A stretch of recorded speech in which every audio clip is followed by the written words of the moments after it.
Hi all, എല്ലാവർക്കും നമ്മുടെ പുതിയൊരു വീഡിയോയിലേക്ക് സ്വാഗതം. അപ്പോൾ നമ്മളിന്ന് ഈസി ആയിട്ടൊരു ചിക്കൻ കറിയുടെ റെസിപ്പിയാണ് നമ്മൾ കാണിക്കാൻ പോകുന്നത്. നമ്മൾ നാടൻ കോഴിക്കാണ് പോയത്, പക്ഷേ നാടൻ കോഴി കിട്ടിയില്ല. അതുകൊണ്ട് നമ്മൾ ബ്രോയിലർ കോഴി മേടിച്ചുകൊണ്ട് വന്നിട്ടുണ്ട്. തൽക്കാലം ഇത് വെച്ച് അഡ്ജസ്റ്റ് ചെയ്യാം. സാധാരണ വെക്കുന്നതിൽ നിന്നും കുറച്ച് വ്യത്യസ്തമാണ് നമ്മുടെ ഇന്നത്തെ ചിക്കൻ കറി. ഈ ഒരു റെസിപ്പി നമ്മൾ നാടൻ കോഴിയിൽ വെക്കുമ്പോൾ കുറച്ചുകൂടി ടേസ്റ്റ് എനിക്ക് തോന്നിയിട്ടുണ്ട്. ഇതേ കൊണ്ടുവന്ന ചിക്കനെല്ലാം ഞാൻ ഒരു പാത്രത്തിലോട്ട് അങ്ങ് ഇട്ടിട്ടുണ്ട്.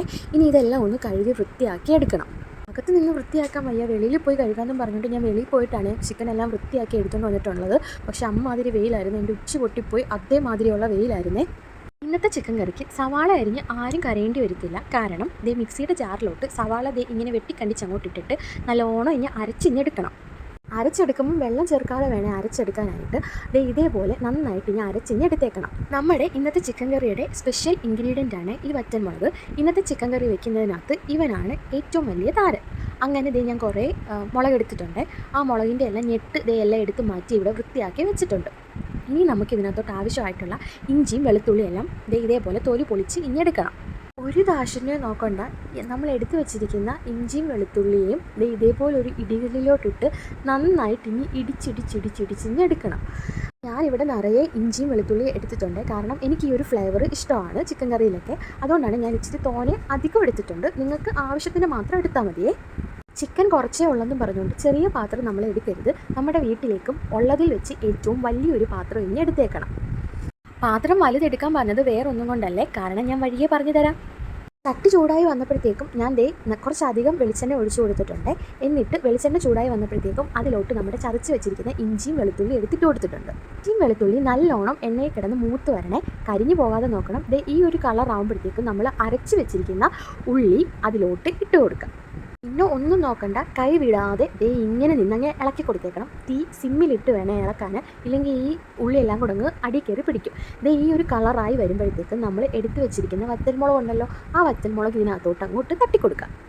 മുളക് തട്ടിക്കൊടുത്തിട്ട് വെറുതെ നോക്കി നിൽക്കേണ്ട, നമ്മുടെ ഇളക്കൽ ഇവിടെ തുടരുന്നതേ ഉള്ളൂ. അങ്ങോട്ട് നിന്ന് അങ്ങ് ഇളക്കി കൊടുത്തുകൊണ്ടിരിക്കുക. ആ ഉള്ളിക്കകത്ത് ഈ മുളകെല്ലാം കിടന്നൊന്ന് വഴന്ന് വരണം. അങ്ങനെ ഇളക്കി ആ മുളകും ഉള്ളിയും നമ്മുടെ അരച്ച ഉള്ളിയെല്ലാം ഒന്ന് ഒരു കളറായി വരുമ്പോഴത്തേക്ക് നമുക്ക് അടച്ച് വെച്ചിട്ടൊന്ന് വേവിച്ചെടുക്കാം. തീ സിമ്മിൽ തന്നെ ഇട്ടേക്കണേ, ഇല്ലെങ്കിൽ അടി കയറി പിടിക്കും. അടച്ച് വെച്ചൊരു 10 മിനിറ്റ് നമ്മൾ വെയിറ്റ് ചെയ്യണേ. അങ്ങനെ 10 മിനിറ്റ് കഴിയുമ്പോഴത്തേക്ക് നമുക്ക് അടപ്പൊക്കെ ഒന്ന് തുറന്ന് നോക്കുമ്പോഴത്തേക്ക് നല്ലൊരു കളർ വ്യത്യാസം നമുക്ക് കാണാൻ പറ്റും. ഇപ്പോൾ ഇവിടെ നിങ്ങൾക്കത് കാണാൻ പറ്റുന്നുണ്ടോ ഇല്ലയോ എന്ന് എനിക്കറിയത്തില്ല. ചെറിയ രീതിയിലൊരു കളർ വ്യത്യാസമൊക്കെ വന്നിട്ടുണ്ടായിരിക്കുമേ. അങ്ങനെ കുറച്ച് നമ്മൾ ഒന്നും കൂടെ ഒന്ന് ഇളക്കിയിട്ട് അതിലോട്ട് നമ്മൾ ഒരു 2 പച്ചമുളകും പിന്നെ ഒരു തക്കാളിയും കൂടെ അരിഞ്ഞത് ചേർത്ത് നല്ലോണം ഒന്ന് ഇളക്കി യോജിപ്പിക്കാം. അങ്ങനെ അതെല്ലാം ഒന്ന് നന്നായിട്ട് മിക്സ് ചെയ്ത് നന്നായിട്ടൊന്ന് ആ ഒരു തക്കാളിയൊക്കെ ഒന്ന് ഉടഞ്ഞ് വരുമ്പോഴത്തേക്കും നമുക്ക് കഴുകി വെച്ചിരിക്കുന്ന ചിക്കനെല്ലാം ഇങ്ങനെ പെറുക്കി അതിനകത്തോട്ട് ഇട്ട് കൊടുക്കാവേ. ചിക്കൻ പെറുക്കിയിടുന്ന സമയം കൊണ്ട് ഞാനൊരു കാര്യം പറഞ്ഞോട്ടെ. നമ്മുടെ ചാനൽ ആരെങ്കിലും പുതിയതായിട്ട് കാണുന്നുണ്ടെങ്കിൽ നമ്മളെ ഒന്ന് സപ്പോർട്ട് ചെയ്യണേ. ലൈക്ക് ചെയ്യാനും ഷെയർ ചെയ്യാനും കമൻറ്റ് ചെയ്യാനും സബ്സ്ക്രൈബ് ചെയ്യാനും മറക്കല്ലേ. സബ്സ്ക്രൈബ് ചെയ്യുമ്പോൾ ആ ബെല്ലൈക്കൺ ഒന്ന് എനേബിൾ ആക്കി വെക്കണേ. എന്നാലേ നമ്മൾ ഇടുന്ന വീഡിയോസൊക്കെ നിങ്ങൾക്ക് നോട്ടിഫിക്കേഷനായിട്ട് വരത്തുള്ളൂ. അപ്പോൾ എല്ലാവരും നമ്മളെ ഒന്ന് സപ്പോർട്ട് ചെയ്യണേ. ചിക്കനൊക്കെ പെറുക്കി ഇട്ടിട്ട് നന്നായിട്ട് ഒന്ന് ഇളക്കി കൊടുക്കണേ. നല്ലോണം ആ ഉള്ളിയും മുളകും ഒക്കെ ആയിട്ടൊന്ന് യോജിച്ച് വരുമ്പോഴത്തേക്കും കുറച്ച് ഉപ്പ് കൂടെ, നമുക്ക് 1 സ്പൂൺ ഉപ്പാണ് ഞാനിപ്പോൾ ഇവിടെ ആദ്യം ഇട്ടേക്കുന്നത്. പിന്നെ നമുക്ക് ഉപ്പ് നോക്കിയിട്ട് ഇടാം. അങ്ങനെ ഉപ്പൊക്കെ ഇട്ട് നല്ലോണം ഒന്ന് ഇളക്കി വെച്ചിട്ട് ഇങ്ങനെ അടച്ച് വെച്ച് വേവിച്ചെടുക്കണേ.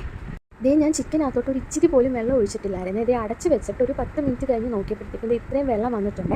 ഇതേപോലെ നമുക്ക് വേവിച്ചെടുത്താൽ മതി.